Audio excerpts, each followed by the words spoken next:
সুপ্রিয় দর্শক শ্রোতা, সবাইকে শুভেচ্ছা।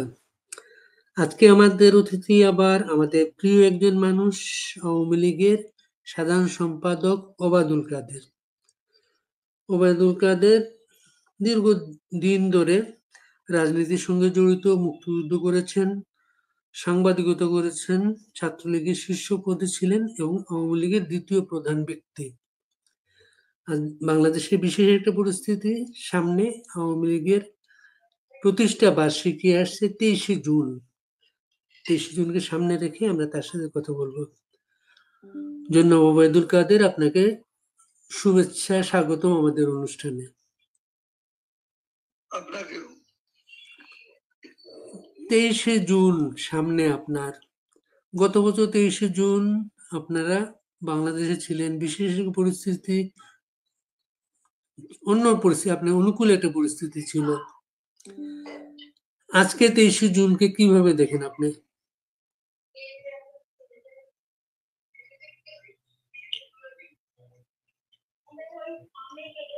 বাংলাদেশ তো আর সেই বাংলাদেশ নেই।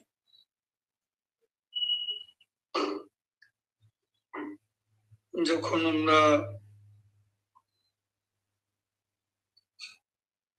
বঙ্গবন্ধুর বাংলাদেশে বাংলাদেশের প্রাচীনতম প্রতিষ্ঠান আওয়ামী লীগের প্রতিষ্ঠা বার্ষিকী উদযাপন করেছিলাম উৎসব মুখর পরিবেশে।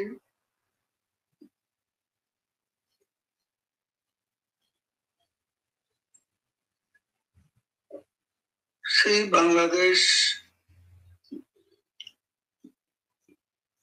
আর এই বাংলাদেশ, এখানে এখন আওয়ামী লীগের কার্যকলাপে নিষিদ্ধ করা হয়েছে।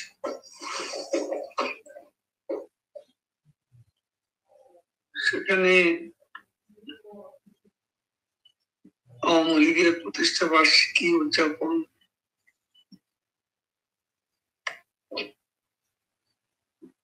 খুবই চ্যালেঞ্জিং। তারপরও আমরা প্রোগ্রাম দিয়েছি। আমাদের কর্মীরা এখন উজ্জীবিত। আমাদের নেত্রী শেখ হাসিনার নেতৃত্বে ঐক্যবদ্ধ, তারা সংগঠিত হচ্ছে। আমাদের মিছিল বাড়ছে, মিছিলের উপস্থিতিও বাড়ছে। কর্মীরা এখন শপথ নিয়েছে, তারা বাংলাদেশকে তার পূর্বস্থলে ফিরিয়ে নেয়া, অর্থাৎ মুক্তিযুদ্ধের চেতনায় যে বাংলাদেশ,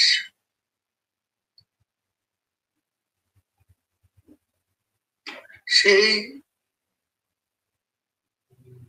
বাংলাদেশে ফিরে যেতে হবে। এই অবস্থানে আওয়ামী লীগ কর্মীরা সংগঠিত হচ্ছে। আজকে নির্যাতন আরো বেড়েছে, কিন্তু নির্যাতনের বাড়ি যতই বর্ষিত হোক, আমাদের সংগ্রাম ততই তীব্র হবে।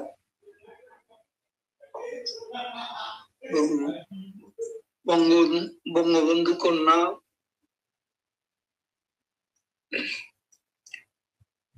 শেখ হাসিনার নেতৃত্বে আমাদের নেতা কর্মীদের লড়াকু মানসিকতা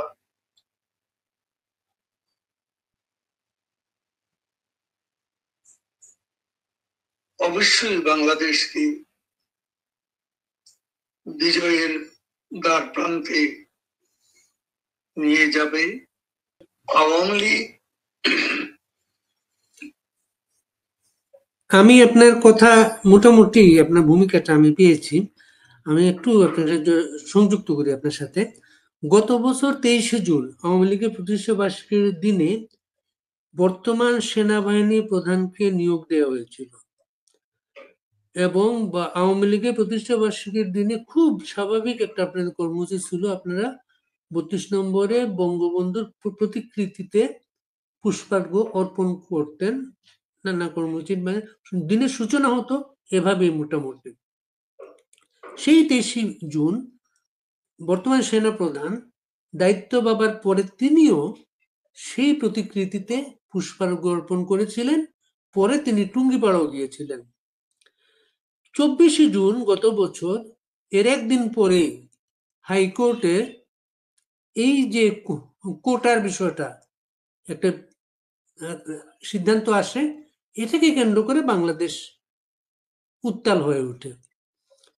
সেনাবাহিনী প্রধানকে নিয়োগ, 24শে জুন এই হাইকোর্টের ডিসিশনটা আসা, আজকের দিনে এসে কোনো ধরনের যোগসাযোগ দেখেন আপনারা?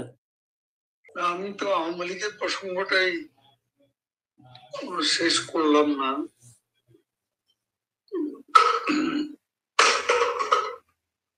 এতে আবার কোন প্রকার যোগসাজশ খুঁজে পাওয়ার কারণ আছে কি? এটা সেনাপ্রধান একজনের মেয়াদ শেষ হয়ে গেছে, নতুন একজন নিয়োগ পেয়েছেন। আর হাইকোর্টের বিষয়টা গিয়েছে নতুন করে। এখানে সে একটির সঙ্গে অন্যটির কোন পরম্পরা এখানে আছে কিনা সেটা আমরা ঠিক ভেবে দেখি। আচ্ছা, এই প্রসঙ্গটা এখানে থাক, তাহলে আমরা অন্য প্রসঙ্গে যাই। আজকের দিনে এসে এই যে ঘটনা পরম্পরা পরবর্তীতে যে ঘটনাগুলো ঘটেছে, আপনাদের দুর্বলতা অথবা এই আন্দোলনকে গুরুত্ব না দেয়া প্রথম দিক থেকে, এগুলাকে এখন কি মূল্যায়ন করতে পারেন?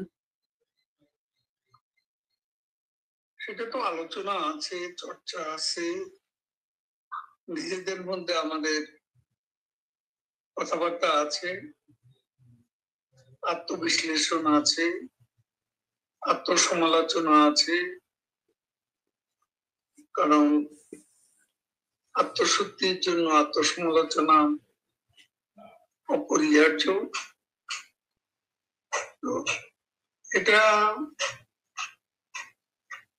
আমরা তখন বিষয়টাকে, কারণ এই ধরনের আন্দোলন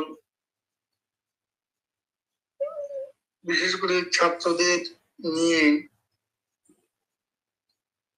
এটা আরো আগেও হয়েছিল এবং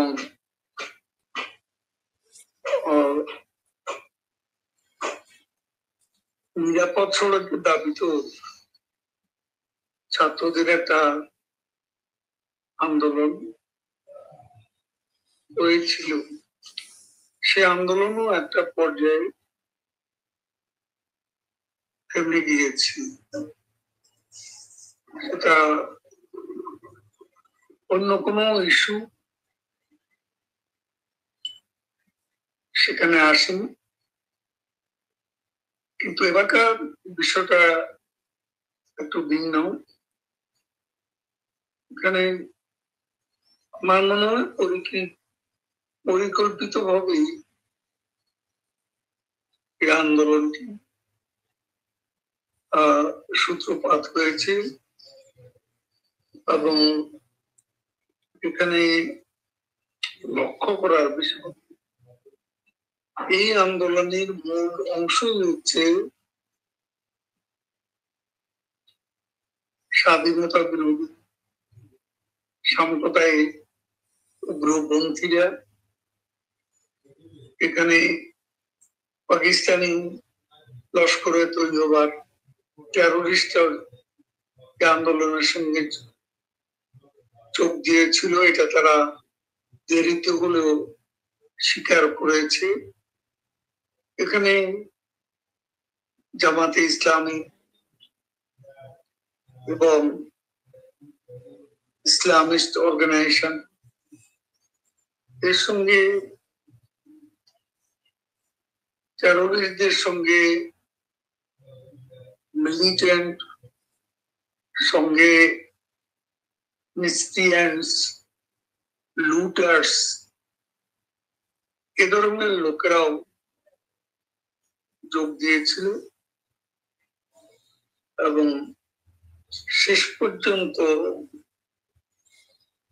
এই আন্দোলন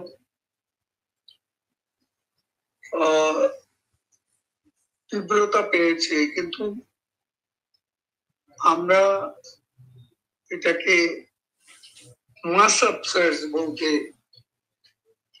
অবশ্যই এটা আমরা স্বীকার করি না। যে কোনো বিচারে এটা হচ্ছে মব আফসোস। তো এই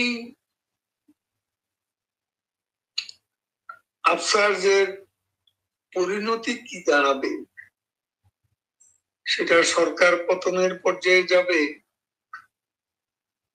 এটা আমরা কোনোভাবেই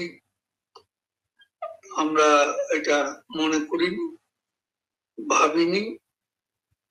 আমরা সতর্ক পাহারায় ছিলাম, যেভাবে ক্ষতি তারা শুরু থেকে করছিল, তারা অগ্নিসংযোগ ভাঙচুর এসব আগে থেকে শুরু হয়েছিল। মেট্রো রেল, এলিভেটেড এক্সপ্রেসওয়ে,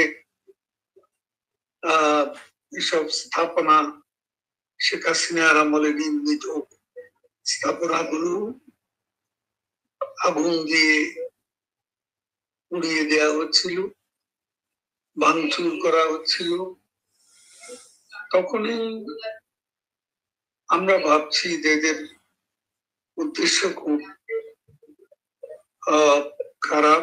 জি, ওবায়দুল কাদের, আপনাকে একটু যুক্ত করি এই জায়গায়। আরেকটা জিনিস হচ্ছে যে আগের আন্দোলন যেগুলো বলেছেন আপনি, কোটা, নিরাপদ সড়ক, কোটা, এইসব আন্দোলন, তখন আন্দোলনের আমরা ছবি দেখেছি, মাথার উপর বঙ্গবন্ধুর ছবি, শেখ হাসিনার ছবি নিয়ে তারা আন্দোলন করেছে, এবং তারা এমন একটা অ্যাপ্রোচ ছিল যে শেখ হাসিনার জননী তাদের দাবিটা মেনে নেবেন। এবং এই আন্দোলনের পরে আমরা দেখলাম আগের আন্দোলনগুলো, এই আন্দোলনটাও ওই বঙ্গবন্ধুর কথা বলে শুরু হয়েছে, কিন্তু শেষটা দেখলাম বঙ্গবন্ধুর সমস্ত কিছু ধ্বংস করার একটা প্রক্রিয়া। তার প্রথম দিনই সব স্থাপত্যগুলা, ভাস্কর্যগুলা ভাঙা শুরু হলো, যেটা 32 নম্বর ভাঙ্গার মধ্য দিয়ে একটা স্থায়ী রূপ পেয়েছে তাদের। সেটা সত্যি। আসলে ওরা 71-এর যে পরাজয়, সেই পরাজয়ের প্রতিশোধ নিতে তারা এত বেপরোয়া হয়ে উঠেছিল। এছাড়া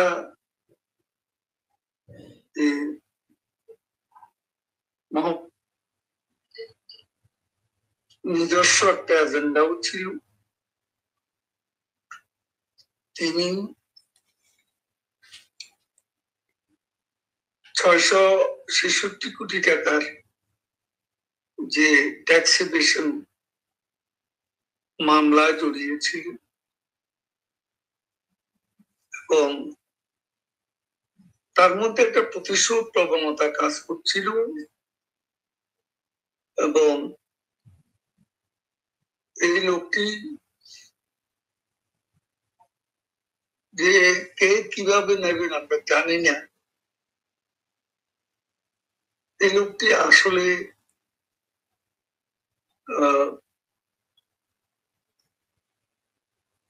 he is a pathological liar with Hippocratic gesture. মিথ্যাবাদী, লোভী, সুদখোর এই ইউনূস তার নিজস্ব স্বার্থে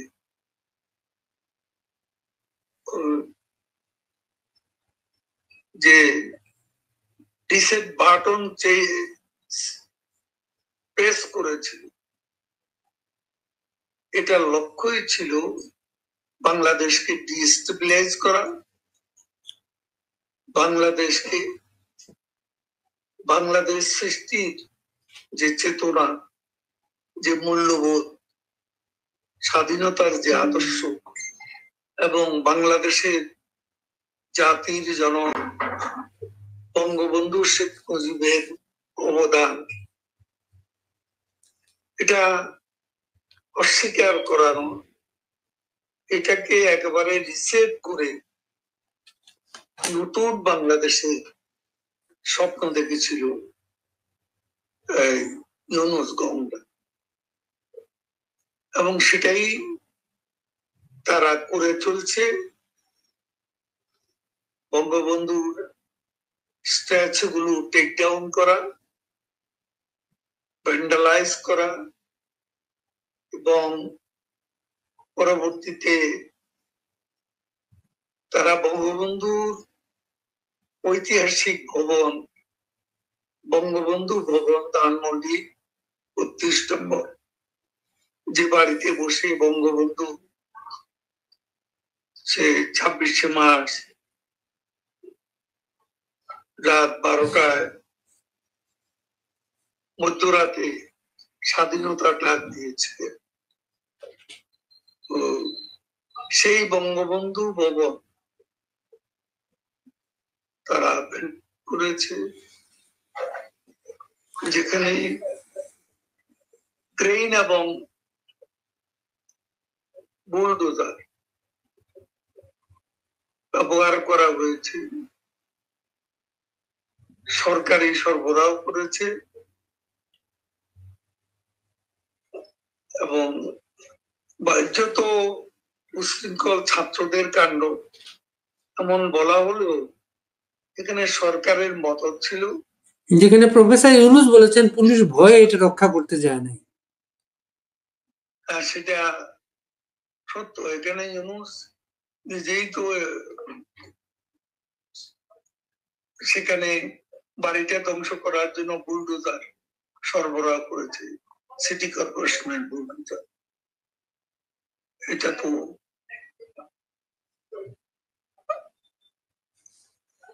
তো এখন আর এই সত্যকে লুকানো যাবে না।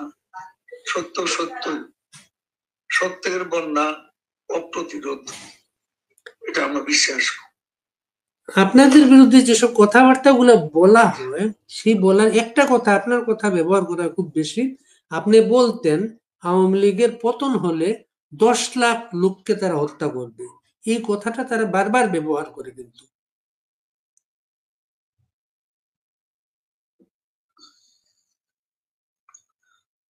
সেটা পলিটিক্যাল মিটিং এ আমি বলেছি, এ কারণে যে তাদের প্ল্যানটা সেরকম। তারা হত্যা তো করেছে, এখনো হত্যা করে যাচ্ছে। তারপরে যে বিজ্ঞানী ট্রাইব্যুনাল তারা গঠন করেছে, তার মাধ্যমে অনেককেই তারা সাজানো মামলা দিয়েছে। বঙ্গবন্ধু কন্যা শেখ হাসিনা, শেখ রেহানা সহ ওই পরিবারের সদস্য, বঙ্গবন্ধু পরিবারের সদস্য এবং আমরা অনেকেই আছি। আমাদেরকে তো এইভাবে ওইভাবে হত্যা করাই তাদের উদ্দেশ্য। এখনো যে হত্যার মিছিল, যে মৃত্যুর মিছিল, সেটা বন্ধ হয়েছে এমন শেষ পর্যন্ত দেখুন, তারা যদি সুযোগ পায় তাহলে হত্যাকাণ্ড তো চলবেই, এবং তারা মুক্তিযুদ্ধের চিহ্ন পর্যন্ত রাখবে না, মুক্তিযোদ্ধাদের চিহ্ন পর্যন্ত রাখবে না, এটাই তাদের সংকল্প। এবং এটা এরা কৌশলগত ভাবে এগুলো এক এক সময় এক এক ভাবে করছে, কিন্তু এই রক্তাক্ত জনপদ এটা তাদেরই সৃষ্টি, এবং এখানে শেষ পর্যন্ত তারা যদি সময় সুযোগ পায়, কত লোক যে মারা যাবে। আজকে দেখেন আমাদের দেশে নারীরা নিরাপদ, মাইনরিটিস নিরাপদ না, সবাই শঙ্কিত। আজকে শিল্পী, বুদ্ধিজীবী কেউ নিরাপদ নয়। আজকে আইনজীবী এবং সিভিল ব্যুরোক্রেসিতে, এই ব্যুরোক্রেসির অনেককে বাদ দেওয়া হয়েছে। একে একে তারা আসলে মুক্তিযুদ্ধের পক্ষের শক্তিকে সমূলে উৎপাটন করার ব্লুপ্রিন্ট নিয়ে এগিয়ে যাচ্ছে। এটা নিয়ে কিন্তু অনেকের বক্তব্য, যেমন একজন কূটনীতিক বিদ্রোহ ঘোষণা করেছেন, তিনি মরক্কোতে বাংলাদেশের রাষ্ট্রদূত ছিলেন হারুন আল রশিদ। উনি সামাজিক যোগাযোগ মাধ্যমে প্রায় যে কথাটা বলেন, এসবের বিরুদ্ধে আওয়ামী লীগের নেতাদের যে ভাষায়, যে শক্ত ভাষায় কথাবার্তা বলা দরকার, সেটা তারা কেউ পাচ্ছেন না।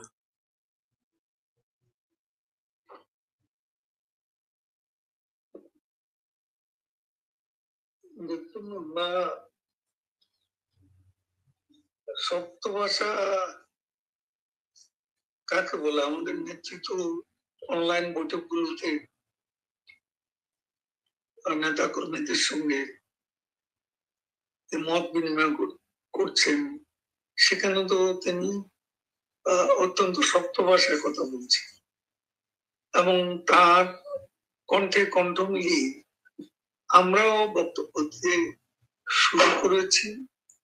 আমাদের একটা রণনীতি আছে, রণকৌশল আছে, সেভাবে আমাদের চলতে হবে। আমরা তো এখন আর বাংলাদেশে স্বাধীনভাবে নেই যে একটা সুবাতাস বইছে রাজনীতির অঙ্গনে, সেখানে কথা বলছি। আমাদের কথা তো সহজ করে কঠিন কথাই আমরা বলছি। এখন তো আপনি একটা নিষিদ্ধ দলের সাধারণ সম্পাদক, এই গভর্নমেন্ট নির্বাচনের কথা বলছে, এখন এপ্রিলের কথা বলছে, কখনো ফেব্রুয়ারিতে বলছে, আপনাদের নিবন্ধন বাতিল করা হয়েছে, মানে আওয়ামী লীগকে ছাড়া তারা নির্বাচনের দিকে এগুচ্ছে। কিভাবে সামাল দিবেন এই সামনের দিনগুলো?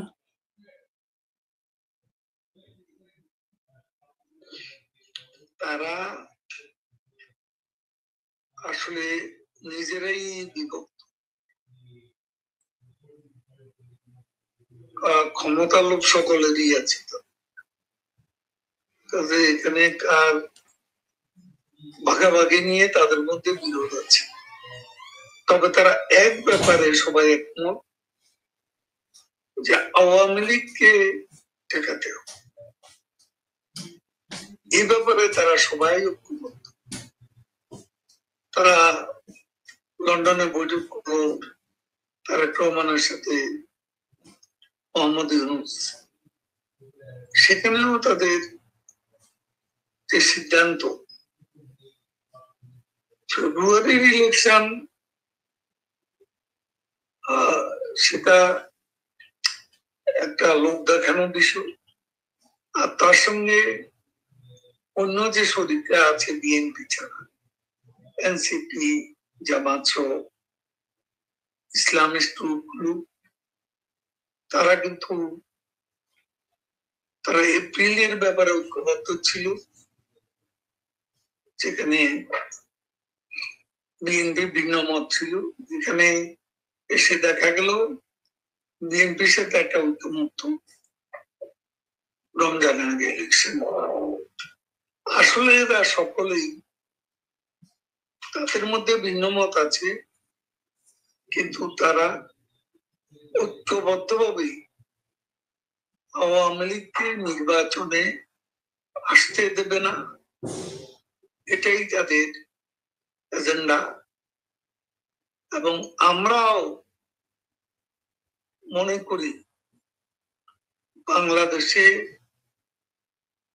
আজকে আন্তর্জাতিকভাবে জাতিসংঘ সহ গণতান্ত্রিক দেশগুলো ইনক্লুসিভ ইলেকশনের কথা বলে, সেখানে দেশের মোর দেন 50% ভোটার যেই দলের,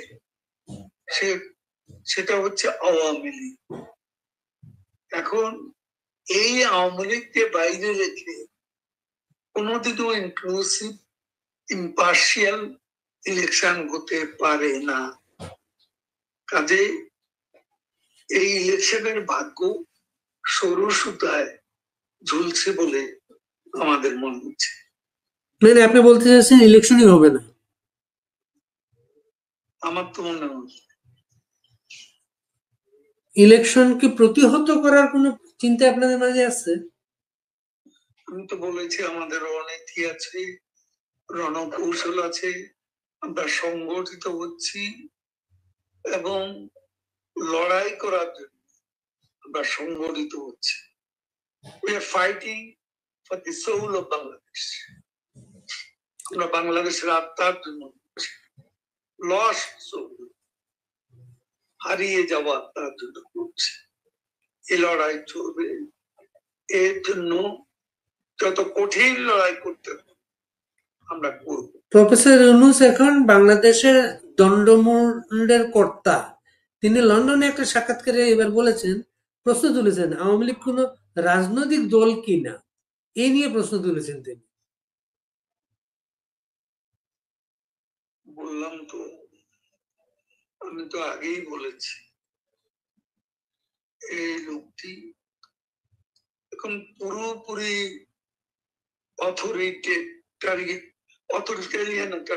কর্তৃত্ববাদী একটা রেজিম কায়েম করেছে। কর্তৃত্ববাদী ক্ষমতাসীনরা চিরদিনই অপোজিশন সম্পর্কে আর দেশের রাজনৈতিক শক্তি সম্পর্কে এ ধরনের মনোভাব, দৃষ্টিভঙ্গি পোষণ করে। এটা অস্বাভাবিক কিছু। বাংলাদেশের গ্রামগঞ্জ থেকে যেসব খবর আসছে তাতে মনে হচ্ছে জামাতে ইসলামী এবং ইসলামী দলগুলা প্রশাসনিকভাবে আওয়ামী লীগকে ধ্বংস করতে চাইছে, আর গ্রাসরুটে বিএনপির নেতাকর্মীদের হাতে আওয়ামী লীগের নেতাকর্মীরা আক্রান্ত হচ্ছেন, নিগৃহীত হচ্ছেন, তাদের ধরে পুলিশে দেওয়া হচ্ছে। এই পরিস্থিতিকে আপনি কি বলবেন? এটা তো আমি আগেই বলেছি, এটা তো তারা তাদের ডিজাইন, এটা তাদের ব্লুপ্রিন্ট। আওয়ামী লীগ ধ্বংসের, মুক্তিযুদ্ধের পক্ষের শক্তিকে ধ্বংসের যে এজেন্ডা, সে এজেন্ডারই বাস্তবায়ন হচ্ছে। সর্বশেষ যে আদালত, যে আদালতে তারা শেখ হাসিনার বিচার করতে চায়, ফাঁসি দিতে চায়, সেই আদালতে আগে চিফ প্রসিকিউটর নিয়োগ করা হয়েছিল জামাতের একজনকে। এখন শেখ হাসিনার আইনজীবী নিয়োগ করা হয়েছে তেমন আরেকজনকে, যিনি 5 আগস্টের পরে শেখ হাসিনার ধ্বংস কামনা করে স্ট্যাটাস দিয়েছিলেন। এটা একটা প্রহসনমূলক বিচার, এটা একটা ক্যাঙ্গারু কোর্টে বিচার হচ্ছে। এই বিচার গণবিরোধী একটা আদালতের বিচার, আর এদের বিচার করার কোনো বৈধতা তো নেই। This is an unelected government, unconstitutional government. এই গভর্নমেন্ট কিভাবে ট্রাইব্যুনাল করে বিচার করে? এটা অবৈধ বিচার এবং এটা প্রহসনমূলক বিচার। এই বিচার আমরা মানি না, বাংলাদেশের জনগণ মানে। এর জন্যই কি আপনারা এই কোর্টে কোনো উকিল দিতে চাচ্ছেন না, বা আইনগত কোনো উদ্যোগ নেন নাই আপনারা? আমরা ক্যাঙ্গারু কোর্টে মানি না, এই বিচার তো অবৈধ বিচার, এদের কোনো ম্যান্ডেট নেই বিচার। আমার শেষ প্রশ্নটা হচ্ছে, আমরা যখন আপনাদের সাথে কথা বলার চেষ্টা করি, আপনাদের দলের মাঝে যে পরিস্থিতি টের পাই, আপনি আওয়ামী লীগের সাধারণ সম্পাদক, কিন্তু আপনাকে খুব অজনপ্রিয় মনে হয় এই সময়। আপনাকে মনে করেন তা?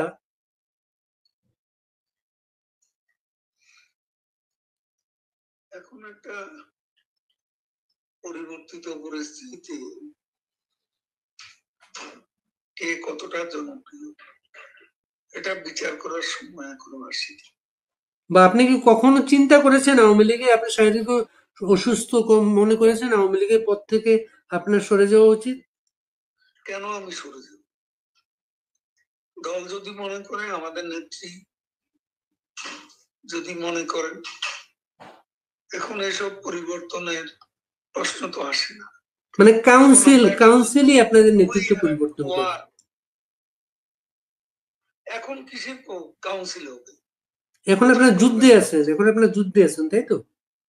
Yes, we are at war with an unelected government, anti-Bangladesh government. এদের সাথে আমরা যুদ্ধে আছি। এখন দলগত বিষয় যখন সময় আসবে, আমাদের নেত্রী আছেন, আমরা আওয়ামী লীগের একটা বিউটি আছে, যে যেটাই বলুন, আওয়ামী লীগ শেখ হাসিনার নেতৃত্বে ইউনাইটেড লাইক এ রক, এখানে কোনো মতভেদ নেই। কাজেই ওনার সিদ্ধান্তই শেষ কথা, যেটা হবে সেটাই মনে নেব। চিরজীবন কি একবার আওয়ামী লীগের সেক্রেটারি পদে আমার থাকতে হবে এরকম কোন অ্যাম্বিশন আমার, প্রয়োজন হলে সরে যাব, প্রয়োজনে থাকবো। আপনাকে অনেক ধন্যবাদ ওবায়দুল কাদের, আপনাকে আমাদের সময় দেওয়ার জন্য। ধন্যবাদ।